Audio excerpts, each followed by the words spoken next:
Hi, everybody. It's your crazy, fabulous Aunt Suzie and my fabulous sex cast. And oh my gosh, what a wonderful show we have lined up today. And let me tell you something.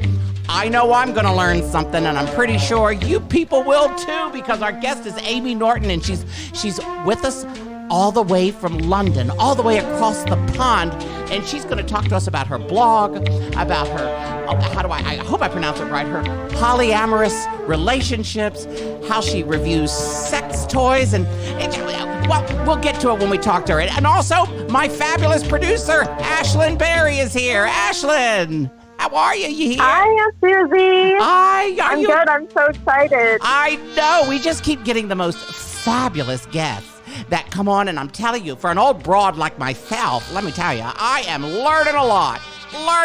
And this little puddums that's coming on today, boy, do I have questions galore for her. I'm telling you, but I think I see Amy. I think I see a car coming up. And well, it's not really a car. I think I see her dialing in. Oh my gosh, it's Amy Norton. Amy, how are you? Welcome to the Fabulous Sex Cast. Hey, thank you so much for having me. I'm really good. How are you? Oh, you have to understand, I melt whenever I hear a British accent, okay?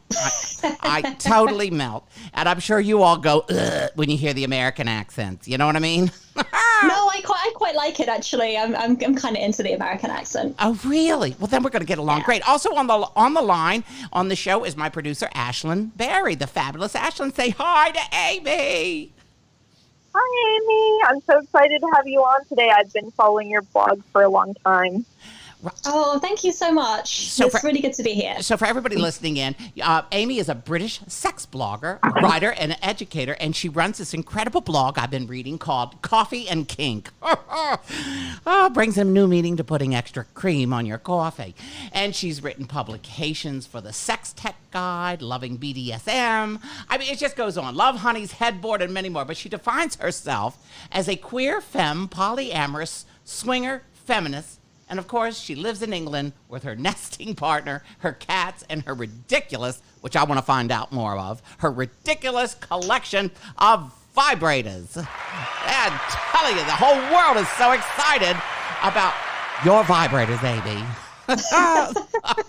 So, okay, let's get started here. Okay, I find it interesting when I meet these people who start writing a sex blog. What made you start writing a sex blog? And toy reviews. You do toy reviews. Yeah, I do. I'll take the first part of the question first. The blog.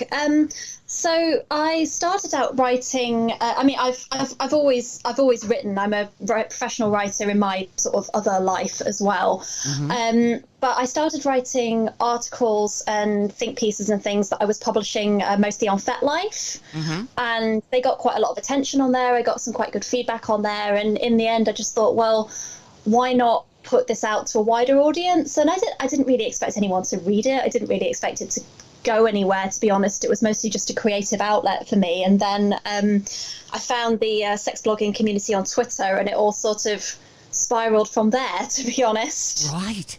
And I mean, how many sex blogs are there? There must be hundreds, right? Oh, hundreds, thousands, I guess. But then someone like yourself can differentiate yourself from the other hundreds of blogs because people know all about you. I mean, you must have tons of followers. Yeah, I suppose I do. I get about 10,000 readers a month at the moment, which has just kind of been steadily growing in the 3.5 years I've been doing the blog. Oh, 3.5 years. Wow. Yeah, I started, it's very easy to remember. I started on New Year's Eve at the end of 2016.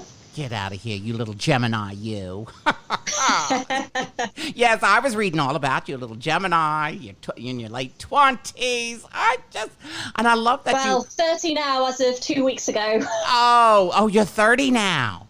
Just, yeah. It's okay. It gets better. Let me tell you something. It gets better. I thought after the age of 55, things were going to go downhill. Girl, I have had the most incredible sex after the age of 50. And you know why? Because I learn more. And then I find out I learn more from reading blogs like yours. Oh, God. And I have to use lots of stuff to keep my back from going out. But hey, what the hell? So let's see here. You're a queer polyamorous swinger. Explain to people, because believe it or not, I had to ask what polyamorous meant. So explain to me, and to not just me, to people out there who are listening for the first time and hearing that word for the first time, what it means. So polyamorous means engaging in multiple loving and committed relationships at the same time with everyone's knowledge and consent. Mm-hmm. And the form that can take is hugely variable. It's almost kind of different for everyone who does it. But the key sort of things that make it polyamory as opposed to anything else is that it's loving and committed relationships, not just casual stuff, and everyone is aware of and consenting to what's going on. Right. I mean, I was looking at, okay, for instance, on your blog, it has you have your relationships broken down to the cast of recurring characters. There's yours. I do. There's Amy. There's Mr. CK, your primary partner, and the love of your life. Yes. Then there's the artist, who's your secondary partner since 2016. So that must have happened about the same time that you realized you were going to write a blog. Then there's the minstrel. Okay. He's a primary partner, a metamor, and a dear friend. Then I love an evil genius. There's the evil genius, on and off, friends with benefits since 2015, dear friend much longer. So this was a friend that became friends with benefits and still's hanging around. Yes, and then exactly. there's the next one is Fondle Beast and Twister Girl. Oh, yes. God. They're primary partners with each other, but you all get together and like hang out and have fun. Exactly. I love Twister. I love the game Twister. You ever play Twister with oil? Oh, God. It's quite festive.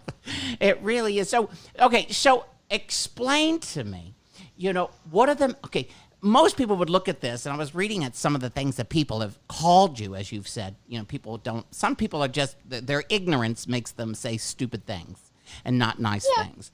So what are some of the misconceptions of a polyamorous relationships? What is it that people don't understand? Well, I think the first thing that people assume is that it's the same as swinging, which it's not. And I do that too, and we can talk about that in a minute if you like. Of course I will. They're of different course. things. Okay. See, I would have thought they were the same thing, but this is Yeah, great. no, Okay. they're different things. The main sort of difference, I guess, is that polyamory is more about ongoing loving relationships, whereas swinging is much more just about kind of recreational, casual sex. So you're talking one is emotional and the other is physical. Basically. Yes, and there can be crossover, and in the way that we do it, there definitely is crossover. The lines are not always completely clearly defined. Right, but I mean, do these situations happen where all of a sudden there are heavier feelings for any of the people more so, or do the feelings come and go? And I mean that, and like sometimes you feel like you care for somebody more than the other person, and then all of a sudden that can change in the heat of the moment, or is that passion confused with emotion? Does that make any sense? I think so. I think that part of what I've realized as I've been doing it over the years is that relationships are all different inherently, and you can't necessarily always say exactly what something is going to be at the beginning. So you can start out with the intention that something will be serious, but it ends up actually it works better as a casual thing, or you can say that something's going to be very casual and then catch feelings. So it can be sort of quite hard to define at the outset exactly what something's going to be. And the sort of poly swinger mashup that my partner and I do is nice in a way because it kind of gives that freedom. Right. And that's what it's all about. It's all about almost like a freedom and free expression, not self-expression, but free expression with other people. Now, yeah, exactly. And being able to kind of let relationships be what they are. Mm-hmm. So let me ask you a question. So during the holidays, do all of you get together at one time? Has that ever happened? Hey, I gotta ask. No. Okay, but that's more a matter of scheduling and everyone living very far apart and things. Okay, but does everybody know everybody, or have they all ever met, or have some people not met the other person? Not everyone has. I'm thinking now at this point. No, they haven't all met each other. My nesting partner, Mr. CK, has met everyone that I'm involved with. That's very important to us. But no, not necessarily. Everyone else has not met everyone else, but by circumstance rather than by design. That's interesting what you were saying about Mr. CK. He's met everybody, and I guess are there like rules that you have set up in a polyamorous relationship like that? You know, so that there's no secrets. There's like, I'm seeing somebody else. Everything is out in the open, correct? Yeah, exactly. Yeah. That's the core of it, is that everything is in the open, and different people do it in different ways, and different people will have different levels of kind of disclosure that they've agreed with their partners. I know some people who do, for example, what we call a don't ask, don't tell, where it's sort of a case of do what you want, but I don't really want to hear about it, Right. which wouldn't work for me, but it works for some people. But yeah, there's usually rules, at least to a certain extent. Right. So you were going to tell me the difference between, you know, the emotional one and the physical one, between swingers and polyamorous. Because what's so funny is, let me tell you something. Right down the street from me is one of the biggest swinger hotels. Did you know that, Ashlyn? Really? Ashlyn? The Artisan, right? The Artisan. They were having a blackout midnight sex party. It was advertised on our HOA bulletin. I don't think the HOA realized that they were advertising a sex party. But that's brilliant. And it's a swingers hotel here in Las Vegas, Sin City. So I kind of explain the difference there. I mean, I kind of get it, but explain it to the people who are tuning into the blog. You know, swingers and polyamorous. The difference between swinging and poly? Yeah. So swinging is a lot more just about casual sex.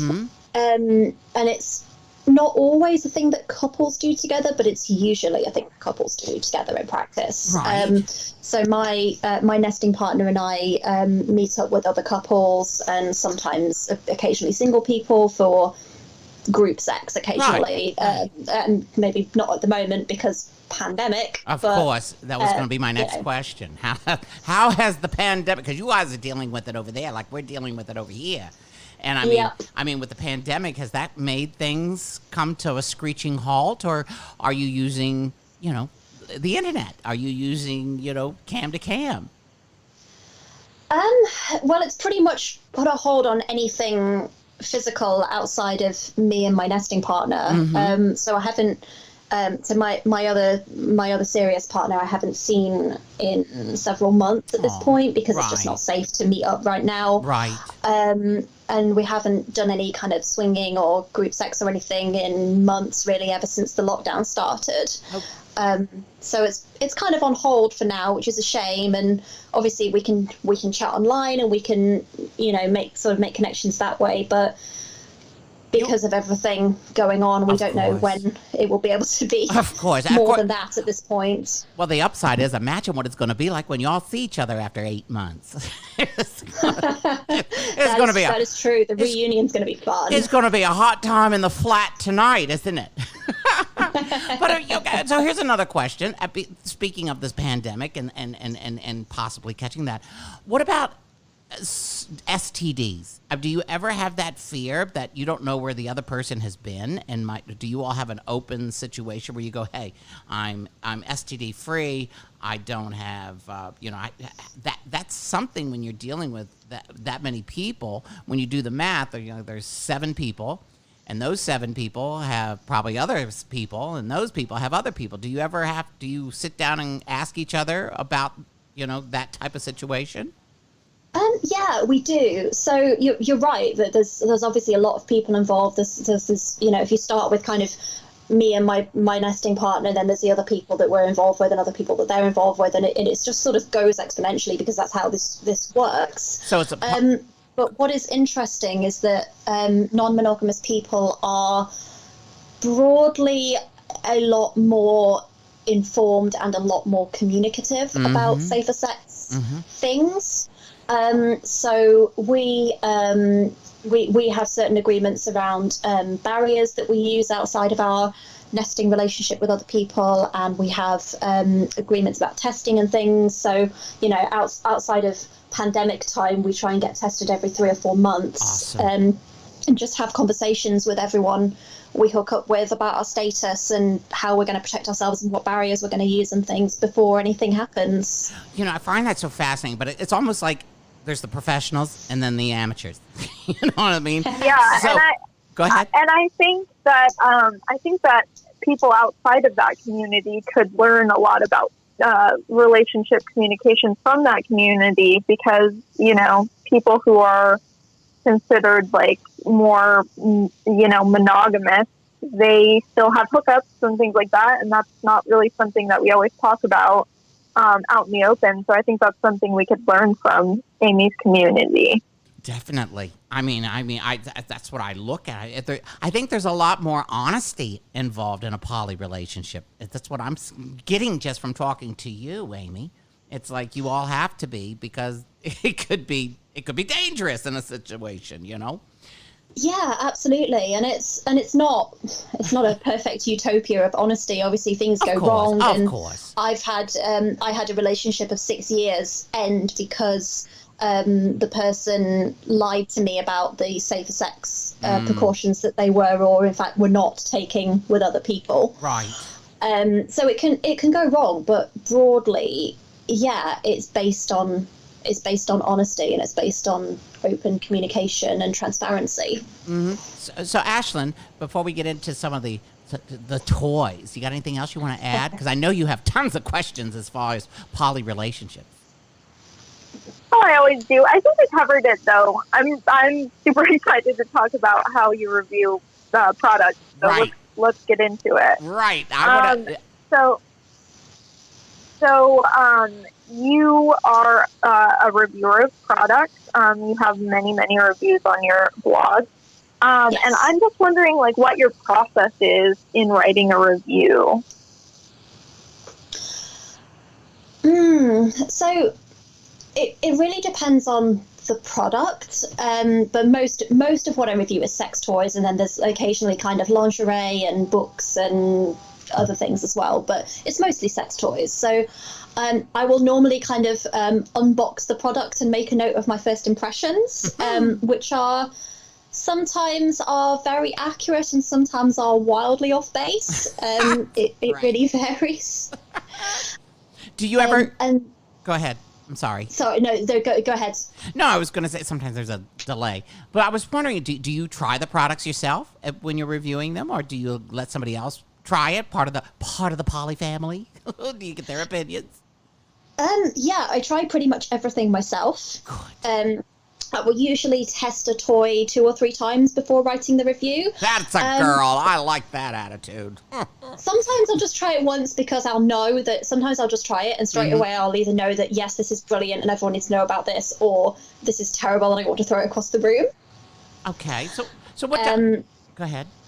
Yeah, but usually I'll test it 2 or 3 times and then start sort of taking photos and writing up the review. And writing up the actual review from the time I sit down at my desk to hitting publish takes about an hour and a half to 2 hours, depending on how the photos and taking photos and things goes. Wow. So what makes a good review? What when you're reviewing a product, what makes a good review of a pleasure product? Do you mean as in what makes the review useful?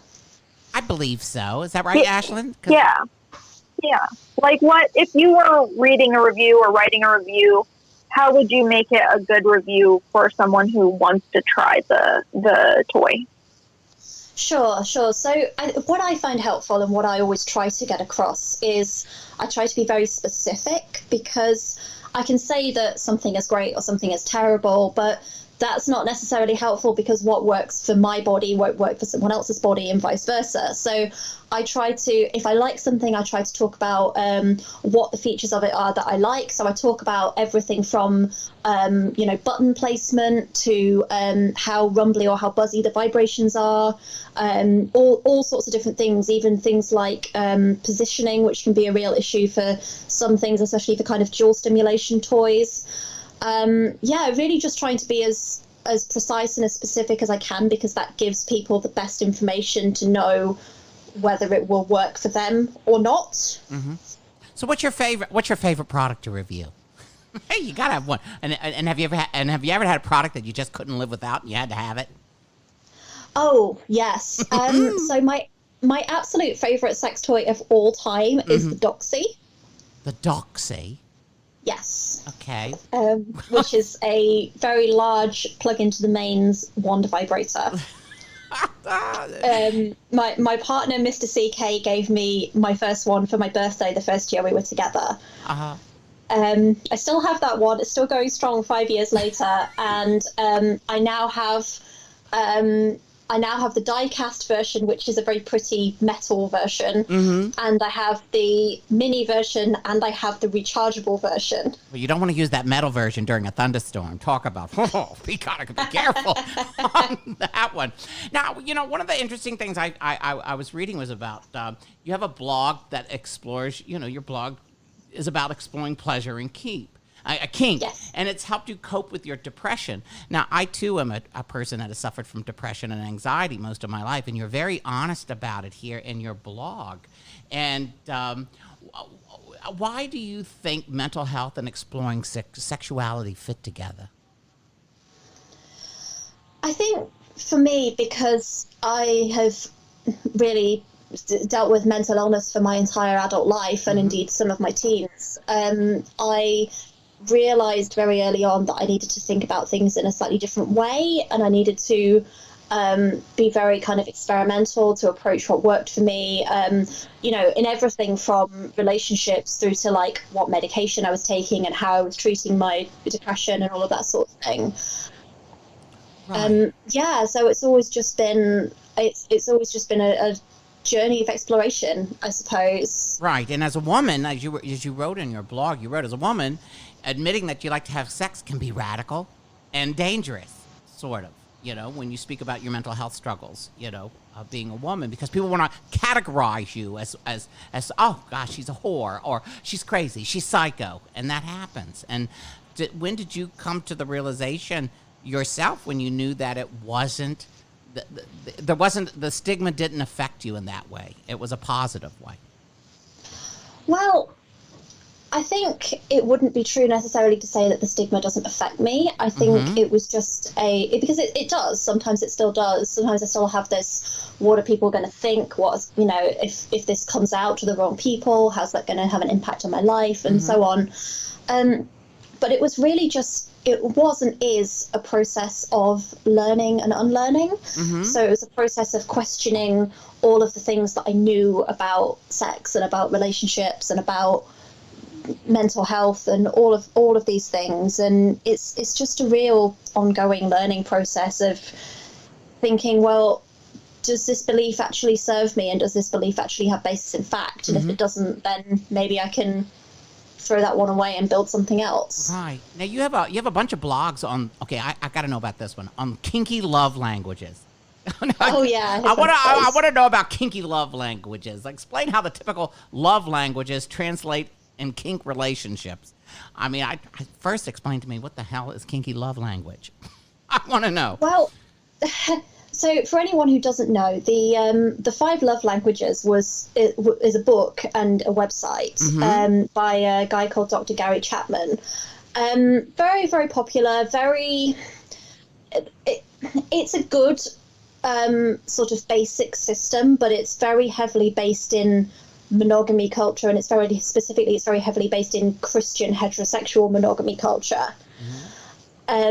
But even though it's kind of limiting in that way, I find the concept of the love languages quite useful, which is this idea that we all have different ways that we like to give and receive love.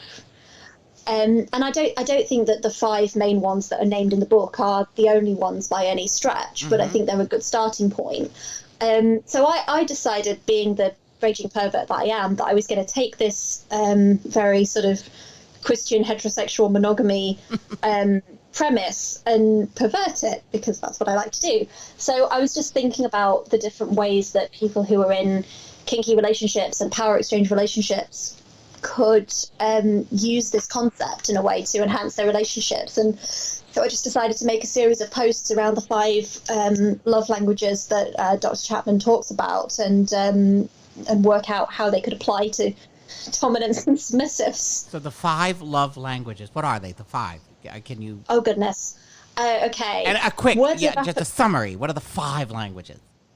Words of affirmation, physical touch, acts of service, receiving gifts, and quality time. That's interesting. I like the receiving gifts part. being a nice Jewish girl, I love gifts. So what would that be like in a love language? I find that interesting. Receiving gifts. Yeah, so it's an interesting one. It's one that there's a lot of stigma around, and I think because people associate it with kind of being very materialistic, and I don't think that's what it's about. I think it's more about wanting to know that someone understands you on that level, and wanting someone to give you things that speak to who you are as a person. Mm-hmm. So when I was writing about that one in the context of kink, I was talking about people giving each other sort of specific toys or things to use together as presents that reflect who they are in their relationship. Mm-hmm. So I've been sitting here, or there's a part on your blog about where to start. Good for beginners. Now, for instance, like yourself, when did you realize that you wanted to experience in a poly relationship? How did you know? Is it, I have never had a monogamous relationship as an adult. Mm-hmm. I was in my first poly relationship when I was 18. Mm-hmm. I was with a guy at the time who I'd been with since I was 14. We were together for 6 years altogether in the end. And I was coming out as bisexual at that point. Mm-hmm. And my boyfriend at the time kind of said that if I wanted to date women, that was fine, and he was okay with that. And that's how it started. And I met a woman, and we dated for a little while, and she had another partner as well, and it was all out in the open. And I've never looked back. I mean, neither of those relationships lasted because I was 18. What do you expect? But with non-monogamy as a concept, I've never looked back. Mm-hmm. So you do a lot. Do you speak to groups about sex education? Occasionally, it's mostly online. I mean, especially now. Mm-hmm. But yeah, occasionally I go to like sexuality events and conferences and things, and do talks. I do my sex toys workshop is quite well known in the queer scene here in the UK at this point. Now, I have a lot of friends that live in Soho. One of my friends, Chrissy Darling. It's a whole group of crazy friends of mine that live over there. But if you're a social media person, people want to connect with you on Twitter or on FetLife. That's new to me. What is FetLife? FetLife is a social media platform for kinky people. Really? Yeah, genuinely, FetLife.com. It's a bit like Facebook, only for pervert. Yeah, it should be Body Book. Someone should have thought of that. That would have been so much better. Hey, Ashlyn, don't you think we're gonna let's go to that one? We're gonna have fun on FetLife.com, don't you think? Oh, I'm already on there. You got to remember, Ashlyn is a wild one. I mean, she teaches me so much stuff. You would not believe it, Amy. I have learned so much since we started this blog. But so people can like send you questions and you answer back and stuff like that. Yeah. So the two main social media channels I'm on is Twitter and FetLife. Right. My FetLife isn't that active, to be honest. It's I mostly just get fuckboys in my inbox asking me to dom them. Right. Even though my profile says that I'm a sub and it's a professional account, even so. But I monitor a forum I moderate a forum on there which is all about sex toys, which is on brand. Mm-hmm. And occasionally people will send me questions and I will answer them, and I can, sometimes if someone sends me a question that inspires a slightly longer response, I'll put it on the blog. And Twitter, I live on Twitter and just all the time I get questions and things sent to me. So what? So I assume you drink a lot of coffee. I think my blood is mostly coffee at this point. Right. And definitely not decaf. Something tells me. No, not decaf. No. So I have a coaster on my desk that a friend gave me for my birthday that says "Death before decaf."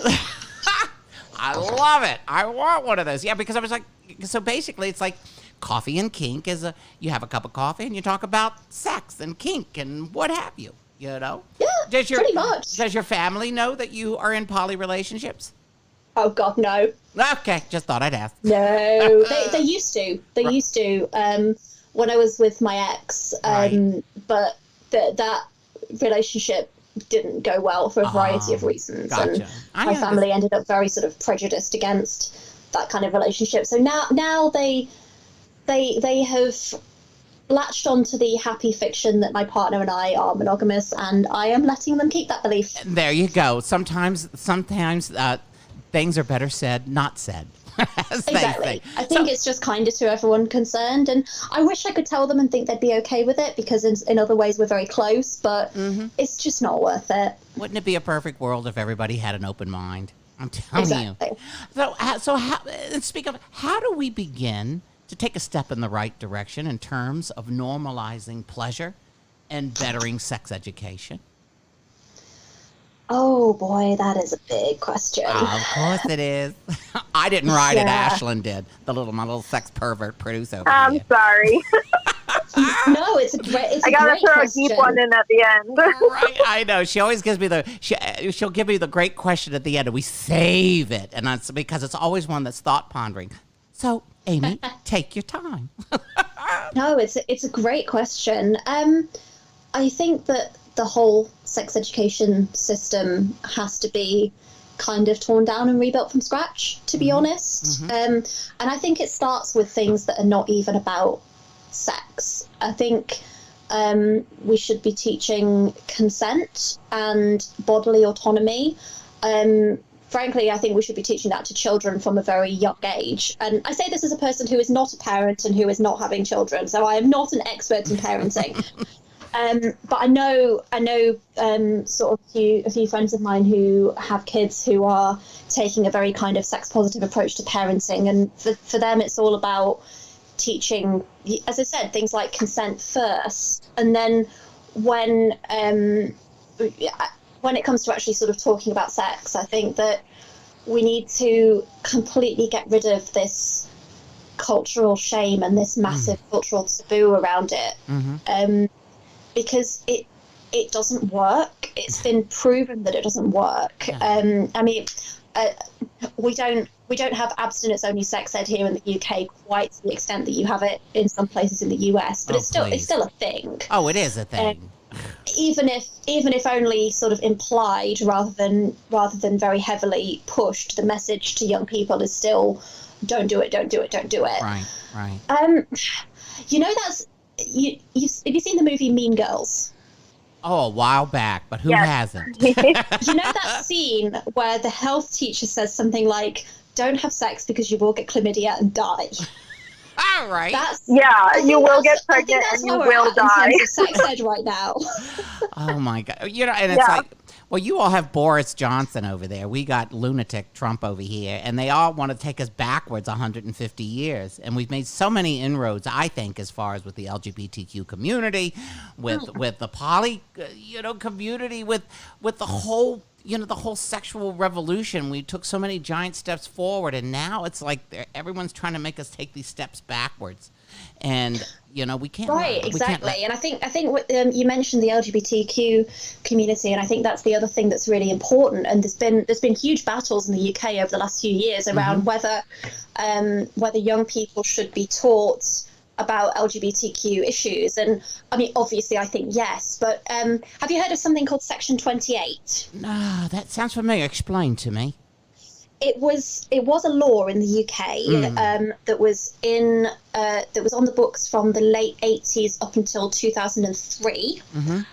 And it stated, I can't remember the exact wording, but the gist of it was that teachers and educators were not permitted to, quote, promote homosexuality as a valid lifestyle choice to young people. Which essentially, in practice, what it meant was that any kind of LGBT youth groups or Gay Straight Alliance, any of that sort of thing in schools, either got shut down or never got started because they were so afraid of falling foul of this law, and that teachers and educators and things could not tell young people that being queer was okay. Right.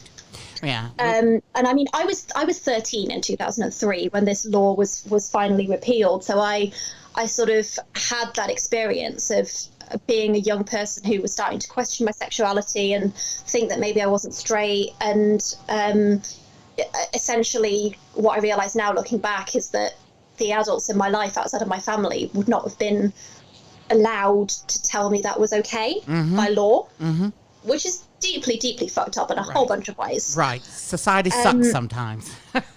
Right, exactly. So that has thankfully now been gone for a while, but the stigma, I think, is very much still there, and there's still this battle raging about whether or not we should be teaching young people about LGBTQ issues. And I don't think that sex and relationships education can progress really until it moves beyond this heteronormative, monogamy-centric, incredibly narrow view of what sex is. Right. In the United States, for instance, like in California, they have sex education and stuff like that, but they wanna stop it when it gets to the gay part. You know what I mean? Right. It's okay to talk about sex, but we can't talk about it if we're talking with the LGBTQ community. And of course, the big battle with trans is just, it's just unbelievable what's happening. And I really think that we made so many steps forward that I think hopefully with everyone, we have to vote, whether it's in the UK or whether it's here in the United States. We have to vote because we can't go backwards. We have to go forwards because, as you were talking, the whole mental, the mental issues and the depression issues are all connected to that in the long run. Right. Exactly. And this massive cultural shame and repression that we have around sexuality is not doing anyone any good, and it's certainly not helping anyone to have healthier and happier relationships. You are absolutely a sweetheart. I am so glad we got to talk to you today. Really, really, really. Thank you for coming on. You're so welcome. It was fun. I hope you get to come back on again. I'd love to check back, especially after the election here. That happens in November. Yes.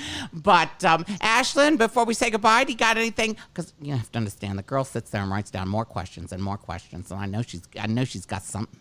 Before we say, ask away. Ask away, Ashlyn. Let's see.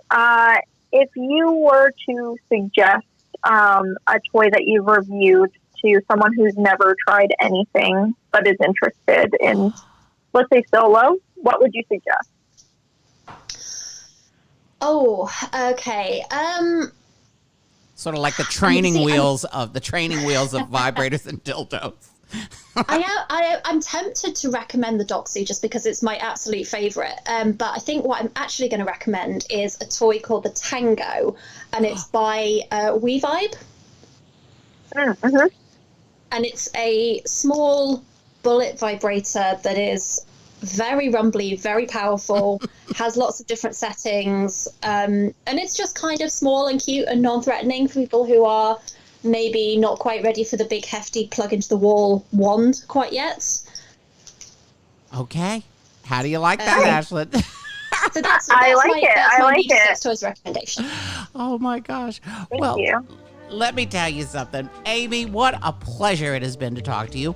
And I invite everybody who listens to the blog to go to Coffee and Kink. And if you go into our Podbean blog, you'll see all of the information to look up your blog. And you can find out everything you want, especially her Twitter and, FetLife, which is what I'm going to. I'm so kinky. You would not believe it for an old broad. Anyway, you are a doll. Ashlyn, thank you again. This is crazy. Yes, thank you, Amy. Yes. Thank you so much for having me. Oh, my gosh. Please, I'm going to read more and more and more. I'm going to be such a pro the next time we talk. This is Aunt Suzie and my fabulous sex cast, and you've been listening to the fabulous Amy Norton with Coffee and Kink. I love it. And until next time, have a good one. Bye.